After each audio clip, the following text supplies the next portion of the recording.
और सारी समस्याएं समान हैं, सारे समाधान समान हैं।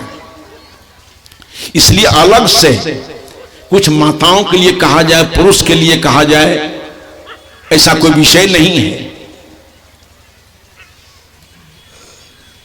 सच्चाई माताओं के जीवन में चाहिए, सच्चाई बंधुओं के जीवन में चाहिए, चरित्र माताओं के जीवन में चाहिए, चरित्र बंधुओं के जीवन में चाहिए।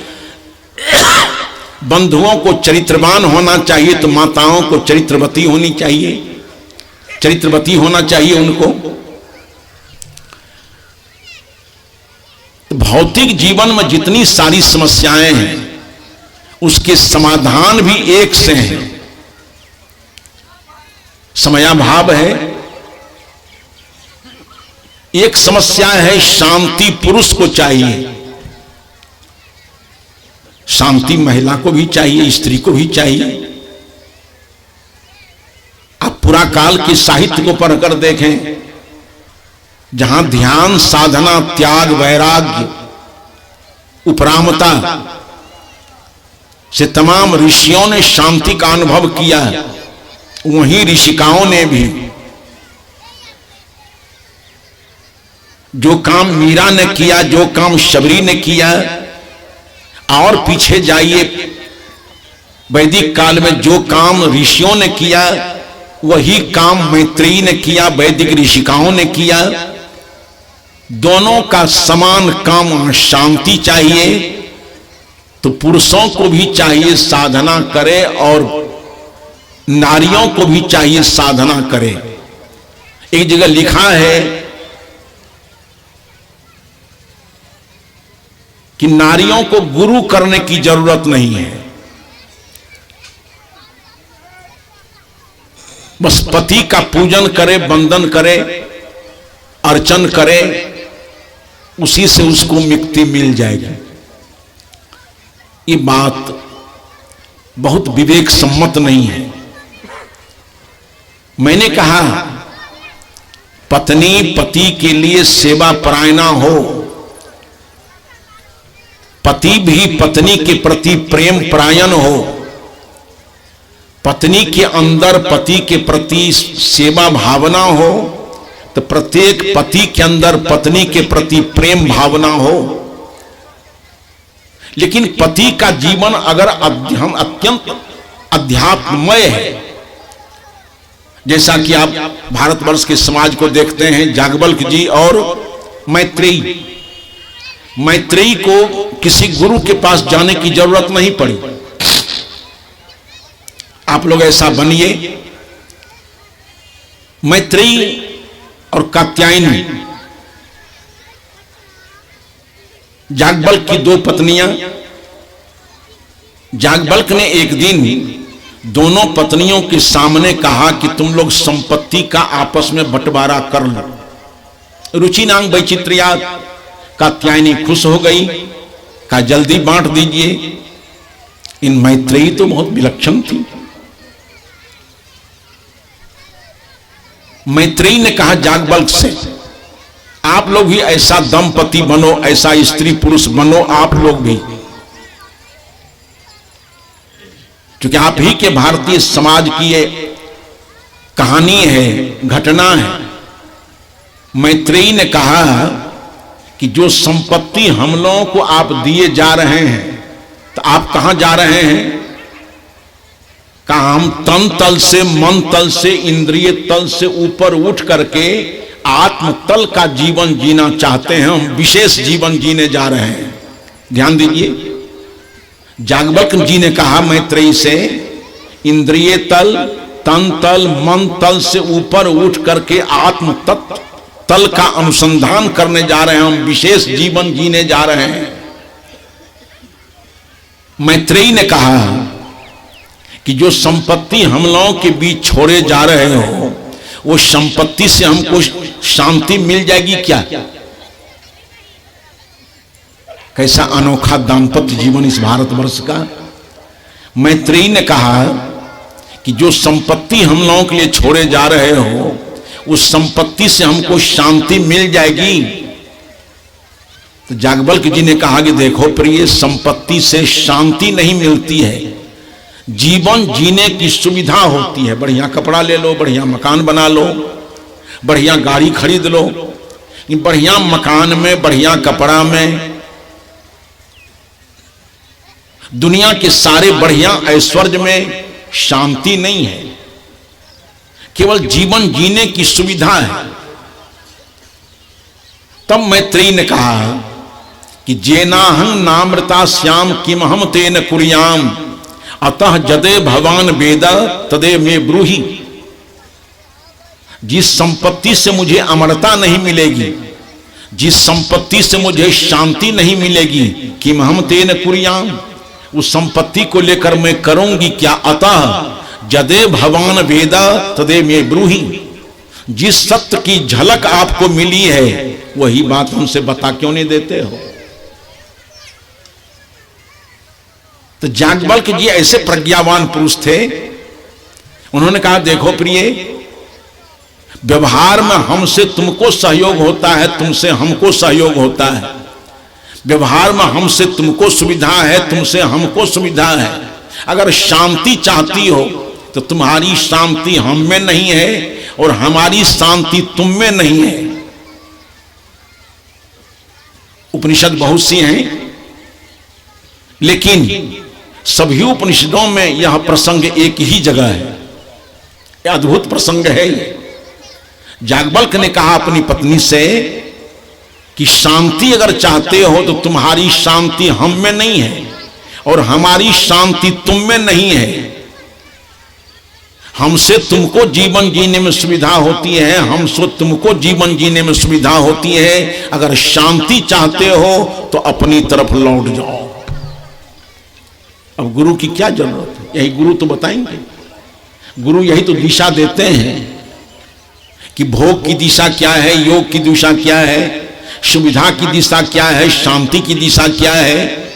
तो याज्ञवल्क्य ने कहा अगर शांति चाहते हो तो तुम अपनी तरफ लौट जाओ, हम अपनी तरफ लौट जाते हैं। तुम्हारी शांति तुम्हारी आत्मा में है, हमारी शांति हमारी आत्मा में है। आत्मा बारे द्रष्टव्य श्रोतव्य निधिध्यास्तव्य।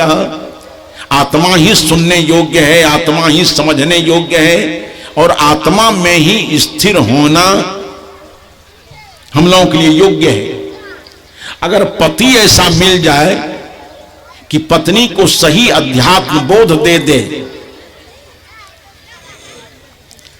शायद ऐसे ही पति के लिए गोस्वामी तुलसी ने कहा होगा कि सहज अपावन नारी पति सेवत शुभ गति लहई। स्त्री अपावन स्वरूपा है, पति की सेवा करके वो पावन स्वरूप हो जाती है। अब सोचो, जिस पति की सेवा करके पत्नी पावन स्वरूपा हो जाएगी, उस पवित्र पति को कितना पवित्र होना चाहिए। जिस पानी के संयोग से हमारे हाथ के कचरे धुलते हैं, जो पानी हमारे हाथ के कचरे को धो दे, वो पानी कितना पवित्र होगा। तो इतना पवित्रतम जीवन अगर पति का हो तो पत्नी को अलग से गुरु करने की जरूरत नहीं होगी। महर्षि मनु ने कहा धर्मशास्त्र में कि माता पिता बच्चों को जन्म देते हैं, पालते हैं, पोसते हैं, इतने से माता पिता पूज्य हैं। लेकिन माता पिता के द्वारा ही बच्चों में चरित्र का उभार हो जाए, राष्ट्रीय भावना आ जाए, सामाजिकता आ जाए, सच्चरित्रता आ जाए, संयमशीलता आ जाए और अंततोगत्वा माता पिता के उपदेश से ही बच्चों को आत्मबोध हो जाए, तो धरती तल पर माता पिता से श्रेष्ठ कोई देव नहीं है। उस बच्चे को अलग से गुरु करने की जरूरत नहीं है। लेकिन पति अगर उतना अध्यात्म परिपक्व नहीं है जो पत्नी को सही अध्यात्म बोध दे सके, उस पति का सेवन पूजन करने से पारिवारिक व्यवस्था तो ठीक चलेगी, लेकिन अध्यात्म व्यवस्था मजबूत नहीं हो सकती है। इसलिए विशेष ज्ञान के लिए, विशेष साधना के रहस्य को समझने के लिए पति को भी गुरु की शरण में जाना चाहिए और पत्नी को भी गुरु की शरण में जाना चाहिए। गुरु दोनों के लिए आवश्यक है। शांति अगर चाहते हो तो साधना पति को साधना करनी चाहिए, तो पत्नी को भी साधना करनी चाहिए। जैसे बिना भोजन किए पति की भूख नहीं जाएगी, या पति के भोजन करने से पत्नी की भूख नहीं जा सकती है, पत्नी के भोजन करने से पति की भूख नहीं जा सकती है, उसी तरह से पति की साधना करने से पत्नी को शांति नहीं मिलेगी, और पत्नी की साधना करने से पति को शांति नहीं मिलेगी। शांति चाहिए तो पति को भी साधना करनी पड़ेगी। नारियां भी साधना परायण होंगी। तो सदगुरु कबीर देव ने कहा, आधा बस पुरुष आधा बस जोई, दोनों का समान मार्ग प्रशस्त सदगुरु कबीर देव ने किया। आज एक संकल्प लेकर चलना चाहिए हम लोगों को कि आपके लड़के और लड़कियां हैं, लड़का अगर बलवान है तो लड़की भी बलवती होनी चाहिए। लड़का अगर विद्वान है तो हर लड़की को विदुषी होनी चाहिए। लड़का अगर चरित्रवान है तो हर लड़की को चरित्रवती होना चाहिए। यह स्वप्न सदगुरु कबीर साहब का था। अगर इस विकासवादी युग में शैक्षणिक दृष्टि से, चारित्रिक दृष्टि से, आध्यात्मिक दृष्टि से अगर मातृ जगत पीछे रह गया तो हमारे समाज का सर्वांगीण विकास कभी नहीं होगा। इसलिए दोनों का विकास साथ साथ हो। विद्या का विकास भी दोनों में हो, चरित्र का विकास दोनों में हो, अध्यात्म विकास दोनों में हो। सदगुरु कबीर साहब की यही देन है, यही भाव। ये सदगुरु कबीर सदज्ञान मंदिर भाई और बहनों के अंदर यह भाव जागृत करेगा कि सभी लोग अपना चरित्र पक्ष को मजबूत करें, अपना खान पान सही करें, तत्व ज्ञान सही प्राप्त करें, साधना के मार्ग में दोनों चलें, और दोनों भौतिक सुख सुविधा के साथ साथ आध्यात्मिक शांति का अनुभव करें, जिससे आपका जीवन पूर्ण माना जाए। केवल भौतिक विकास से हमारा जीवन पूर्ण नहीं होता है। भौतिक विकास तो बहुत होता चला जा रहा है।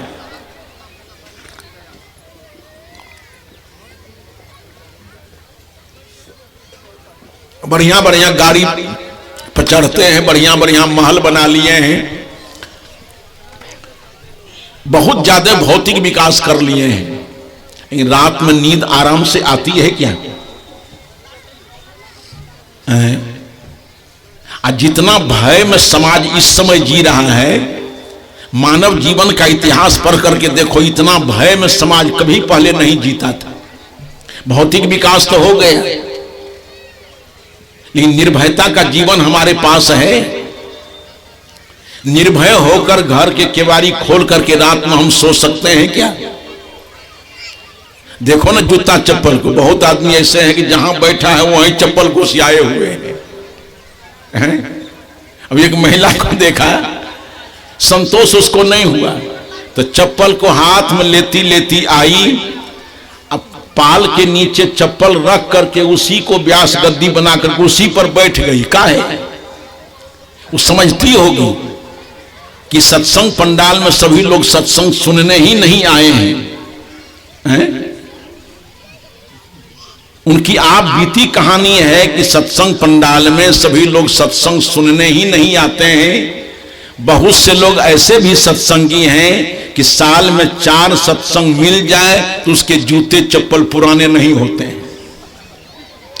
ये जूता चप्पल परिवर्तन केंद्र भी है, तो सब कुछ तो हो गया। इन चरित्र हमारा अगर गलत है तो निर्भयता का जीवन हमारा नहीं हो सकता है, अमन चैन का जीवन नहीं हो सकता है। अगर धरती तल पर अमन चैन जीवन चाहते हैं, शांति संतुलन का जीवन चाहते हैं, बातों को विराम दूंगा। दुनिया का महान दार्शनिक सुकरात को जब जहर का प्याला पिलाया गया जिस देश का रहने वाला सुकरात था, वहां राष्ट्रद्रोही को जहर देकर के फांसी की सजा होती थी। जब जहर का प्याला सुकरात के सामने आया, उनके बहुत से अनुचर थे, अनुगामी थे, शिष्य लोग थे, तो न्यायालय के बाहर सब सिसक कर रोने लगे कि हमारे मार्गदर्शक अब हम लोगों के बीच से जा रहे हैं। एक ने साहस बांध कर कहा, गुरुजी अब तो मेरी आंखों से आप तिरोहित होने जा रहे हो। इस जीवन के अंतिम क्षण में कुछ काम की बात कहो। तो सुकरात ने कहा कि मेरे बेटे, अगर व्यष्टि समष्टि जीवन में शांति संतुलन चाहते हो तो अध्यात्मवाद को प्रथम स्थान देना। बिना अध्यात्म के विकास से न चारित्रिक धरातल ठीक हो सकता है, न मनुष्य के जीवन में अमन चैन आ सकता है। वही प्रशिक्षण केंद्र इस सदगुरु कबीर सद्ज्ञान मंदिर होगा कि आदमी के अंदर चारित्रिक बल का उभार करेगा, संयमशीलता की शिक्षा देगा, भौतिक सुख सुविधा के साथ साथ अध्यात्म साधना का मार्गदर्शन करेगा। सभी लोग भोग की तरफ संयम से चलते हुए योग की तरफ चलेंगे, साधना की तरफ चलेंगे, ध्यान के द्वारा अपने जीवन को अनुद्वेलित बनाने का प्रयास करेंगे, मन को कोलाहल मुक्त करने का प्रयास करेंगे। इन सारे उद्देश्यों को लेकर ये सदगुरु कबीर सद्ज्ञान मंदिर जो संभावित है चलेगा। ये भाव भाई बहनों के अंदर उभारेगा, जिससे व्यक्ति आदर्श हो, परिवार आदर्श हो, समाज आदर्श हो, देश आदर्श हो जाए। आज तो अनादर्श रूप हमारा है। संपत्ति तो बढ़ गई, विद्या भी बढ़ गई है, पढ़े लिखे लोग बैठे हुए हैं। जितने हाई स्कूल्स नहीं थे उतने आज महाविद्यालय हैं, जितने महाविद्यालय नहीं थे उतने विश्वविद्यालय बनते चले जा रहे हैं। शिक्षितों की भी कमी नहीं है, शिक्षालयों की भी कमी नहीं है। रात दिन गीता प्रचारणी समिति, रामायण परिषद और भिन्न भिन्न धर्म पंथ के लोग अपना अपना विचार मंच लगाकर प्रस्तुत कर रहे हैं। फिर भी समाज में गड़बड़ी है, और वो गड़बड़ी है चरित्रहीनता की। जब तक चरित्र मजबूत नहीं होगा आदमी का, एक बात और सूत्र रूप में सुन लीजिए कि आज हमारी प्रक्रिया जीवन की ऐसी हो गई है जिससे हमारा स्वास्थ्य गिरता जा रहा है और अर्थव्यवस्था भी अधिकांश लोगों की डगमगाती चली जा रही है। इतनी नशा और दुर्व्यसन का शिकार हम लोगों का जीवन हो गया है। अभी एक लड़का कैंसर से पीड़ित हो गया, उसने समाचार भेजा कि कैंसर हो गया है, तो उसके तमाम सहयोगी लोगों ने कहा कि बार बार कहता था कि शराब पीना छोड़ दो, दुर्व्यसन छोड़ दो। तो उस दिन तो बिल्कुल अनसुनी उसने कर दी। आज जो स्वास्थ्य गिर गया है, मौत झंडा लेकर के सामने खड़ी है, तो वो लड़का कहता है अब तो हमारा समय अंतिम आ गया। एक बात गौर कीजिए, एक विशेष मुद्दा होगा इस सत्संग सद्ज्ञान मंदिर का कि हर आदमी नशा दुर्व्यसन मुक्त जीवन जिए। उससे हमारी अर्थव्यवस्था गिरती है, चारित्रिक व्यवस्था गिर जाती है। अर्थव्यवस्था गिर जाए और स्वास्थ्य व्यवस्था गिर जाए, परिणाम क्या होगा? जिस व्यक्ति, परिवार, समाज और राष्ट्र का, व्यक्ति, परिवार, समाज, राष्ट्र की अर्थव्यवस्था और स्वास्थ्य व्यवस्था गिर जाए, मेरा अचूक मानना है कि जिस व्यक्ति, परिवार, समाज और राष्ट्र की अर्थव्यवस्था गिर जाएगी, स्वास्थ्य व्यवस्था गिर जाएगी, कभी भी वहां की चारित्रिक व्यवस्था अच्छी नहीं रह सकती है। सदगुरु कबीर सद्ज्ञान मंदिर का एक विशेष अभियान रहेगा। इस श्री कृष्णपुरी, श्री कृष्ण नगर, भगवान के कृष्ण के नाम पर ही गांव पड़ा है जी। भगवान कृष्ण गौ चराते थे, गौ दूध पीते थे, और श्री कृष्ण नगर के लोग अगर शराब पिए तो नाम रखना उचित हुआ कि अनुचित? भगवान कृष्ण बंसी बजाते थे जनमानस में संगीत पैदा करने के लिए। अगर सही नाम मैंने रखा है श्री कृष्ण नगर, श्री कृष्णपुरी, भगवान कृष्ण बंसी बजाते थे। अगर इस श्री कृष्ण नगर के लोग, श्री कृष्णपुरी के लोग अगर तालाब में बंसी पटावे तो ये नाम कैसा रहेगा? सभी लोग सार्थक करें, नाम को लज्जित नहीं करें। ये श्री कृष्ण नगर है, यहां के एक एक आदमी को शाकाहारी होना चाहिए, नशा दुर्व्यसन मुक्त होना चाहिए, व्यक्ति व्यक्ति के बीच लगाव सद्भाव की भावना में जीना चाहिए। ये सारे मानवोपयोगी संदेश जन जन तक, भाई बहनों तक, हिंदू मुसलमान तक, ये सदगुरु कबीर साहब किसी एक के नहीं थे। पूरी मानवता की रोजी रोटी का प्रश्न उठाया सदगुरु कबीर साहब ने। एक घटना घटी, भागलपुर में बोल रहा था, भागलपुर यूनिवर्सिटी का एक विभागाध्यक्ष कहा कबीर नहीं होते तो हिंदू धर्म नहीं बचता। हमने कहा 600 वर्षों के बाद भी कबीर की ये दूसरी हत्या है। कबीर को हिंदूवादी कहना कबीर की हत्या नहीं तो और क्या है? कबीर साहब ने ईसाईयत्व की बात नहीं की, कबीर साहब ने इस्लामत्व की बात नहीं की, कबीर साहब ने हिंदुत्व की बात नहीं की, कबीर साहब ने मानवत्व की बात की है। मानवत्व वह सागर है जिसमें हिंदुत्व की सरिता, ईसाईयत्व की सरिता और इस्लामत्व की सरिता घहराती हुई, काटती हुई, पाटती हुई जाकर के हिंदुत्व के मानवत्व के सागर में विलीन हो जाती है। कबीर साहब ने मानवत्व की बात की है, पूरी मानवता के लिए। कबीर साहब सबके लिए, जितना हिंदू के लिए उतना मुसलमान के लिए, उतना मानव मात्र के लिए। कबीरा खरा बाजार में सबकी चाहे खैर, बीच चौराहे पर कबीर साहब हिंदू मुसलमान सिख ईसाई जैन बौद्ध पारसी स्त्री पुरुष गरीब अमीर मूर्ख विद्वान सबकी खैरियत चाहते हैं। इतना उदात्त दृष्टिकोण कबीर साहब का। इसलिए जिस बहादुर ने जमीन दी है वो पूरी मानवता के लिए जमीन दी है। ऐसी भूखंड पर सत्संग भवन खड़ा होने वाला है। इस पंचायत के कोई मुखिया जी हैं बेचारे मंडल जी, उन्होंने हमसे अभी कहा कि इतनी ईंट तो हम गिरा दिए हैं, लेकिन इस भवन का ठीक ढंग से निर्माण करके ही हम दम लेंगे। यही ईंट तक हमारा सहयोग सीमित नहीं है, आगे भी हमारा सहयोग चलता रहेगा। इसके पूर्ण निर्माण तक हम सहयोग करते रहेंगे।